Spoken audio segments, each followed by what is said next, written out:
सनत के बंद होने के मंडलाते खतरात के दरमियान लीटर ऑफ क्रेडिट खोलने में हुकूमत से मदद तलब करते हुए मैन्युफैक्चरर्स ने खाम माल की कीमत में मुसलसल इजाफे, सप्लाई चेन मुतासर होने और बढ़ती पैदावारी लागत का जवाब देते हुए फी टन स्टील बार्स की कीमत 2,43,500 रुपए की बुलंद तरीन सतह पर पहुंचा दी।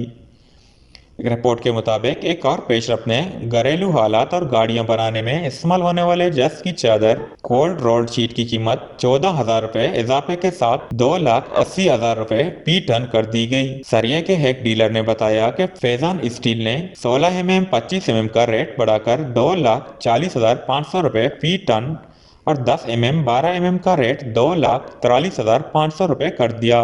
उन्होंने कहा कि आगा स्टील इंडस्ट्रीज ने भी 16 mm 32 mm का रेट बढ़ाकर 2,41,500 रुपए और 10 mm 12 mm का रेट 2,43,500 रुपए कर दिया।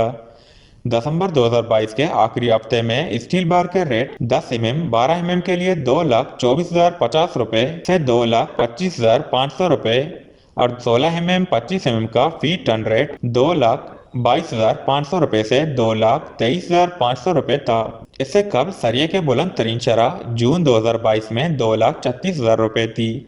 रवां माली साल जुलाई से नवंबर के दौरान स्टील बार बनाने के लिए अहम खाम माल लोहे और स्टील के स्क्रैप की दरामद 17 लाख टन के मुकाबले में 36% कम होकर 10 लाख टन रह गई। ताहम दरामदी स्क्रैप की औसत फी टन कीमत जुलाई तो दिसंबर में $563 रही, जो गुज़श्ता माली साल की इसी मुद्दत में $579 थी। Pakistan association of large steel producers ने स्टेट बैंक ऑफ पाकिस्तान और वजीर खजाना पर जोर दिया कि वो एलसीज को बरोक्त खोलने को यकीनी बनाकर स्टील इंडस्ट्री की मदद करें। वश न्यूज़, कराची।